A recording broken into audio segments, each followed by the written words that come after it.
ಇದಕ್ಕೆ ನಾನು ಯಾವಾಗ್ಲೂ ನಿನಗೆ ಮುಗ್ದೆ ಅಂತ ಕರೆಯೋದು. ಅಲ್ಲಮ್ಮ, ಹುಲಿ ಬಾಯಲ್ಲಿ ಹುಲ್ ನೋಡಿದ ತಕ್ಷಣ ಅದು ಮಾಂಸ ತಿನ್ನೋದನ್ನ ಬಿಟ್ಬಿಟ್ಟು ಸಸ್ಯಾಹಾರಿ ಆಗ್ಬಿಡುತ್ತೆ ಅಂತ ಅನ್ಕೊಂಡಿದ್ಯಾ ನೀನು. ಆದ್ರೆ ನಿನ್ ನೆನ್ಪಿರ್ಲಿ, ಅದ್ ಯಾವ್ದೋ ದೊಡ್ಡ ಬೇಟೆ ಆಡೋದಕ್ಕೆ ಸ್ಕೆಚ್ ಆಗ್ತಾ ಇದೆ. ಇದು ನಿನ್ ಗೊತ್ತಾಗ್ತಾ ಇಲ್ಲ ಅಷ್ಟೇ.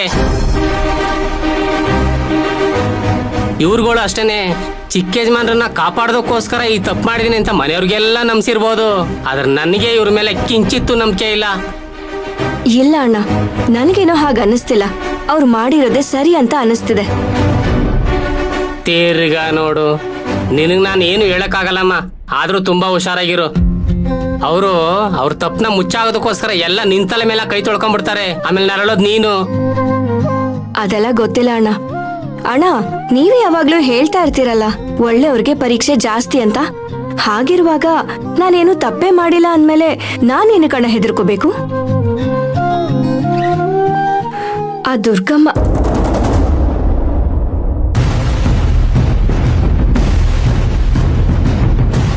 ಯಾಕೆ ಮಯೂರ್, ಏನಾಗ್ತಾ ಇದೆ? ಯಾಕೋ ಹೊಟ್ಟೆ ಎಲ್ಲ ಕಲಿಸ್ತಾ ಇದೆ ಅಣ್ಣ. ಹೊಟ್ಟೆ ಮಯೂರಿ,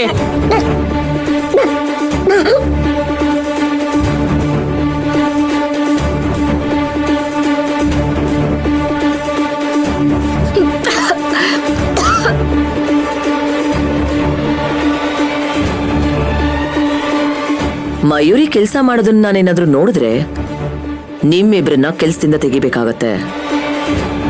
ಯಾಕೆ ಮೇಡಮ್ ಅವ್ರೆ, ಮಯೂರಿ ಅಕ್ಕಾಗೆ ಹುಷಾರಿಲ್ವಾ? ಅವಳೀಗ ಪ್ರೆಗ್ನೆಂಟ್. ಗೋವಿಂದು, ರೇಣುಕಾ, ಮಯೂರಿನ ಕರ್ಕೊಂಡು ಹೋಗಿ ಹುಷಾರಾಗಿ ನೋಡ್ಕೊಳ್ಳಿ. ಇದು ಗ್ಯಾರಂಟಿ ಗರ್ಭಿಣಿ ವಾಂತಿನ ಇದು.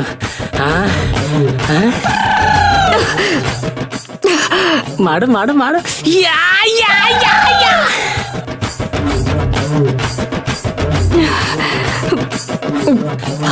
ಅಪ್ಪ ದೇವ್ರೆ, ಈಗಲಾದ್ರೂ ನಮ್ಮ ಮಯೂರಿ ಮೇಲೆ ಕಂಡ್ಬಿಟ್ಟಲ್ಲಪ್ಪ.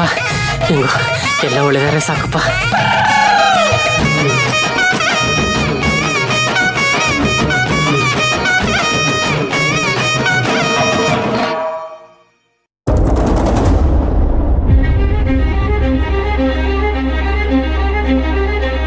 ಯಾಕೆ ರಾಜೇಶ್ವರಿ ಮಾತಾಡೋದಿಲ್ವಾ? ಮಾತಾಡ್ಬೇಕು ಅಂತ ಅನ್ಸುತ್ತೆ, ಆದ್ರೆ ಮಾತಾಡಿದ್ರೆ ಯಾವಾಗ ನೋಡಿದ್ರು ಆ ಕೆಲಸದವಳನ್ನ ವಹಿಸ್ಕೊಂಡು ಮಾತಾಡ್ತಾ ಇರ್ತೀರ. ಅದಕ್ಕೆ ಮಾತಾಡದೆ ಸುಮ್ನಿರೋದು ಒಳ್ಳೇದು ಅಂತ ಮಾತಾಡ್ತಾ ಇಲ್ಲ. ಯಾಕೆ ಆ ಹುಡುಗಿ ಮೇಲೆ ಇಷ್ಟೊಂದು ಕೋಪ ತೋರಿಸ್ತಿದ್ಯಾ? ಅವಳು ನಿಮ್ಮ ಮಕ್ಕಳಲ್ಲಿ ಒಬ್ಳು ಅಂತ ಅನ್ಕೊಳಕ್ಕಾಗಲ್ವಾ? ವಾಟ್? ಅವಳನ್ನ ನನ್ನ ಮಕ್ಳಿಗೆ ಹೋಲಿಸ್ತಾ ಇದ್ದೀರಾ? ನನ್ನ ಮಕ್ಕಳು ಚಪ್ಪಲಿ ಬಿಡೋ ಜಾಗದಲ್ಲೂ ನಿಲ್ಲೋದಿಕ್ಕೆ ಯೋಗ್ಯತೆ ಇಲ್ದಿರೋಳವಳು ಅಂತ ದರಿದ್ರನ್ನ ನನ್ನ ಮಗಳ ತರ ನೋಡ್ಬೇಕಂತೆ. ಛೇ, ಅವಳು ಯಾವತ್ತಿ ಮನೆಯಿಂದ ತೊಲಗ್ತಾಳು ಅಂತ ಕಾಯ್ತಾ ಇದ್ದೀನಿ. ಅವಳು ಮನೆ ಬಿಟ್ಟು ಹೋದ ತಕ್ಷಣ ಈ ಮನೆಗೆಲ್ಲ ಗಂಗಾ ಜಲ ಹಾಕಿ ಕ್ಲೀನ್ ಮಾಡಿಸ್ಬಿಡ್ಬೇಕು.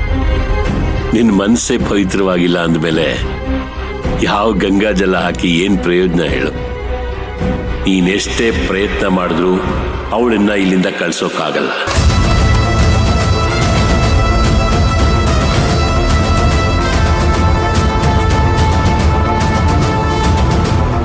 ಯಜಮಾನ್ರೆ, ಒಂಚೂರು ಬೇಗ ಬನ್ನಿ. ಯಾಕೋ ಇಷ್ಟೊಂದು ಗಾಬರಿ ಆಗಿದ್ಯಾ? ಯಜಮಾನ್ರೆ, ಇದು ಗಾಬರಿ ಅಲ್ಲ, ಖುಷಿ ವಿಚಾರ. ಮಯೂರಿ ಅಮ್ಮನವರು ವಾಂತಿ ಮಾಡ್ಕತಾವ್ರೆ. ಅದೇ ಯಜಮಾನ್ರೆ, ಗರ್ಭಿಣಿ ಹೆಂಗಸರು ವಾಂತಿ ಮಾಡ್ಕತಾರಲ್ಲ, ಆ ವಾಂತಿ ನೀವು ಬಂದ್ ನೋಡಿ ನಿಮ್ಗೆ ಗೊತ್ತಾಗುತ್ತೆ. ಯಾರೋ ವಾಂತಿ ಮಾಡ್ಕೊಂಡಿರೋದು? ಮಯೂರಿ ಅಮ್ಮನವರು. ಏಯ್, ಅವಳು ವಾಂತಿ ಮಾಡ್ಕೊಂಡ ತಕ್ಷಣ ಅವಳು ಪ್ರೆಗ್ನೆಂಟ್ ಅಂತ ಹೇಗೋ ಹೇಳ್ತೀಯಾ? ಯಾಕಮ್ಮವ್ರೆ, ಅವತ್ ನೀವೇ ತಾನೇ ಹೇಳಿತು ಮಯೂರಿ ಅಮ್ಮನವರು ಪ್ರೆಗ್ನೆಂಟ್ ಆಗೋರೆ, ಅವ್ರ ಕೈಲಿ ಯಾವ ಕೆಲಸನೂ ಮಾಡಿಸ್ಬೇಡ್ರಿ, ಎಲ್ಲಾ ಕೆಲಸನೂ ನೀವಿಬ್ರೇ ಮಾಡ್ರಿ ಅಂತ. ಅಂದ್ಮೇಲೆ ಈ ಸಂದರ್ಭದಲ್ಲಿ ಈ ವಾಂತಿ ತಾನೇ ಆಗ್ಬೇಕು.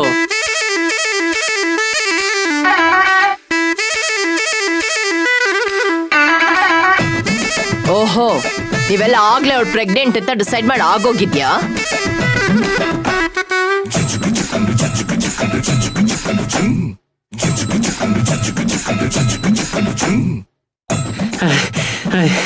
ಚಿಕ್ಸ್ ಏನು ಬೆಳಗ್ಗೆನೆ ಎಲ್ರು ಸಭೆಯಲ್ಲಿ ನಿಂತ್ಕೊಂಡು ಘೋರವಾಗಿ ಡಿಸ್ಕಷನ್ ಮಾಡ್ತಾ ಇದೀರಾ?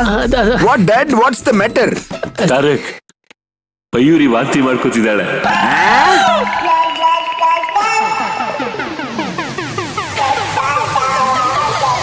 ವಾಂತಿ ಮಾಡ್ಕೋತಿದ್ದಾಳಂತೆ.